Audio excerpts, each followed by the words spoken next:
Hi Bhaskar గారు. Hi madam. ఎప్పుడు container houses కనిపిస్తూ ఉంటాయి మీ ఎంఎస్ఎస్ఎస్ లో. లోపలికి రాగానే అట్రాక్టివ్ గా కనిపిస్తుంది. ఇది చాలా చాలా బాగుంది. ఏ పర్పస్ మీద డిజైన్ చేయించుకున్నారు? ఇప్పుడు మనకు ప్రముఖ కన్స్ట్రక్షన్ కంపెనీ కాసా గ్రాండ్ వాళ్ళు మనకు ఒక ఆర్డర్ ఇవ్వడం జరిగింది. అవును, వాళ్ళది కన్స్ట్రక్షన్ జరుగుతుంది. వాళ్ళకు ఇలాంటి మెటీరియల్ వాడి మనం చేయాల్సి వస్తుంది. పెద్ద బడ్జెట్ వచ్చి 1 CR ఆర్డర్ వాళ్ళది. 1 CR ఆర్డర్ వాళ్ళకు మనము ఇలాంటి మోడల్తో అంటే బయట ఎక్స్టీరియర్ వచ్చేసి ఏసీబీ షీటు, తర్వాత ఆఫీస్ ముందు గ్లాసులు, తర్వాత లోపల ఛాంబర్ సపరేట్ పార్టిషన్స్, ఇలాంటి వాటితో చేయాల్సి వచ్చింది. మనము ఫస్ట్ శాంపిల్ పీస్గా మనం ఇది చేసినాము. వాళ్ళకి నచ్చింది.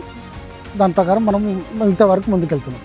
పెద్ద వర్క్ వెళ్ళే ముందు ఇలాంటి సిమ్యులేటర్స్ మనం ఓన్లీ శాంపిల్ మాత్రమే. ఎందుకంటే హై బడ్జెట్ లో ఆర్డర్ కాబట్టి వాళ్ళకి నచ్చే విధంగా మీరైతే ఒక మంచి డిజైన్ అయితే చేయించడం జరిగింది. ఓకే, అయితే మనం లోపలికి వెళ్ళి చూద్దాం ఫస్ట్.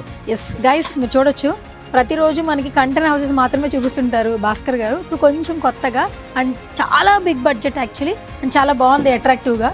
స్టార్టింగ్ ఎంట్రన్స్ లోపలికి రాగానే మనకి నార్మల్గా ఒక రూమ్ వరకు ఉండింది. యాక్చువల్లీ ఒక టేబుల్ వేసుకుని ఒక 2-3 పీపుల్ కూర్చోవచ్చు. ఇది ఎంట్రన్స్ కదా? ఎంట్రన్స్ టోటల్ 3 ఛాంబర్స్ ఉన్నాయి. 3 ఛాంబర్స్ ఇచ్చారు.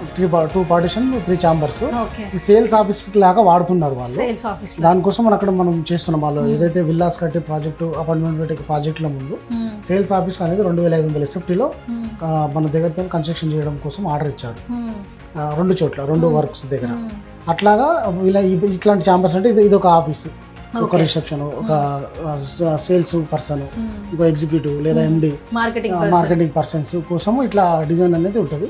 ఈ పార్టిషన్స్, ఈ గ్లాసు, బయట ఏసీబీ షీట్, ఎలివేషన్, కంటైనర్లు కనపడకుండా చేసే విధంగా దీన్ని మనం డిజైన్ చేసినాము.